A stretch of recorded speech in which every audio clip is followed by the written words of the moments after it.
Приветствуем наших подписчиков и гостей канала Эзотерика для тебя. Друзья, мы вас всех приветствуем в изобилии и достатке.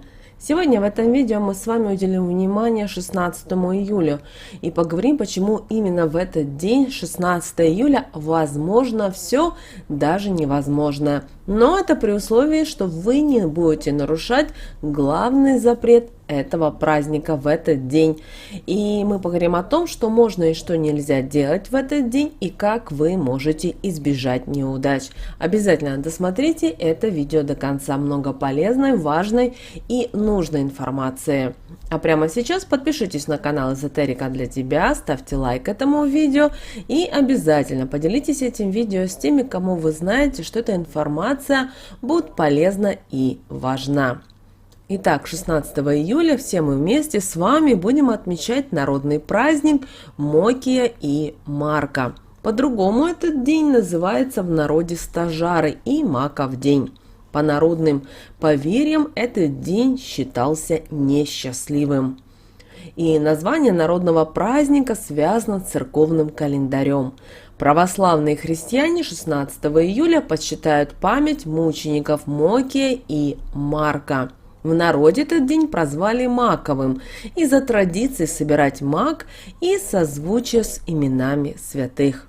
По народным приметам именно 16 июля не стоит начинать новых дел, а в любом занятии сегодня лучше проявлять повышенную осторожность. Еще одно название 16 июля – Стожары, и связано это со звездным скоплением Плеяды. Его появление на небе предвещало удачу охотникам, а если этих звезд не видно, в лес даже отправляться не стоит.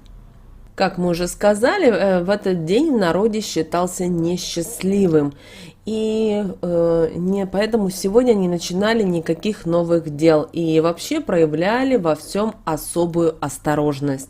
В деревнях в это время продолжался сенокос, но с этим делом нужно было торопиться. И если не успеть до периода дождей, то запасти достаточно сена и кормов на зиму не получится. В этот день утром мужчины шли на сенокос, а женщины собирать первый мак.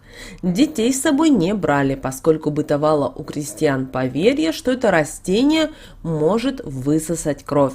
Опасаясь этого, перед выходом из дома женщины пили святую водичку и трижды читали молитву «Отче наш».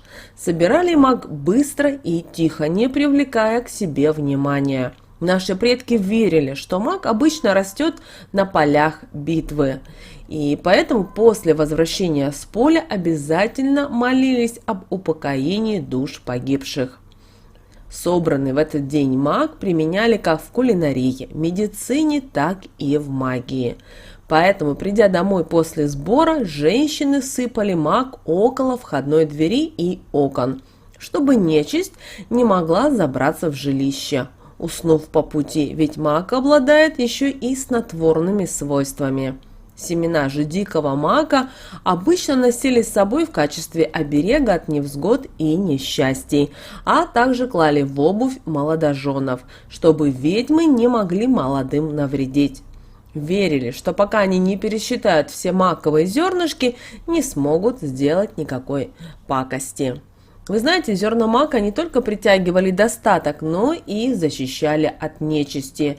Поэтому, чтобы отпугнуть от дома нехорошего человека, на пороге высыпали мак. А если насыпать зернышек в обувь молодоженов на свадьбе, то их никто не сможет сглазить. Мак символизировал богатство, поэтому его клали в пироги, которые ели только мужчины, так как это были основные кормильцы семьи. Если же женщина была одинока, то тогда такой пирожок съедала она сама. Девушки 16 июля плели венки из маков и вешали их на дерево около дома парня, который не отвечает взаимностью. Верили в примету, что как только он глянет на этот веночек, сразу же воспылает кто его сплел большой любовью. В этот день часто случались грозы. Женщины и дети собирали в лесах ягоды. Охотники 16 июля наблюдали за небом и старались увидеть Плеяду. Считалось, что увидев скопление звезд, они могли рассчитывать на успех в части добычи. Также большой удачей считалось наблюдать за ковшом большой медведицы. Это предвещало охотников обзавестись медвежатиной. Как мы уже говорили, 16 июля наши предки и отмечали стажары по-другому. И так называли полярную звезду. По поверьям, вокруг нее конь на привязи ходит. И высокие колья, около которых насыпаны стога. Поэтому именно в этот день и было принято ставить сенные стога, последние из которых обязательно раскидывали по лугам. Если в этот день шел сильный дождь, взрослые вели на луг детвору, чтобы они бегали без головных уборов и молили стажары поскорее осадки забрать. Не рекомендуется сегодня в этот праздник ставить цели, планировать жизнь и начинать новые дела. Считается, что все начатое и запланировано никогда не завершится и не исполнится. И лучше завтра продолжать жить по натоптанной дорожке. Также нельзя было жадничать и отказывать в помощи. Для привлечения денежной удачи в Маков день пекут пироги, с которыми надо поделиться с ближними и нуждающимися. Нельзя сегодня и 16 июля и пересаживать растения. Если нарушить этот запрет, цветы быстро засохнут и увянут. И как мы уже говорили, мак использовался в магии. И мы вам предлагаем далее ритуал на деньги с помощью мака, а также ритуал с маком от врагов на работе. Итак, первый ритуал на деньги с помощью мака. Для ритуала вам понадобится обыкновенный серый мак, который продается в любом магазине и супермаркете. Также вам нужно и сам провести ритуал в тот момент, когда вам никто не будет мешать. Когда вы будете проводить ритуал, ни в коем случае не разговаривайте по телефону, не общайтесь с людьми и пока не доделаете ритуал на деньги. Это очень важно. Итак, берете горсть мака и далее читаете следующие слова над маком. Как маку серого и люда пешего здесь не пересчитать. Такие у меня, рабы Божьи, называйте ваше имя. Все богато было, карманы от денег ломились, дома злато и серебро водилось. Деньги не убывали, а ручьем звонким ко мне прибывали. Ходи, ходи вокруг меня, рабы Божьи, называйте имя свое, хоровод людской. Уходи от меня, нищета на извод.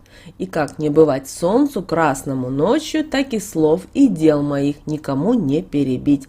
Ключ, замок, язык, аминь, аминь, аминь.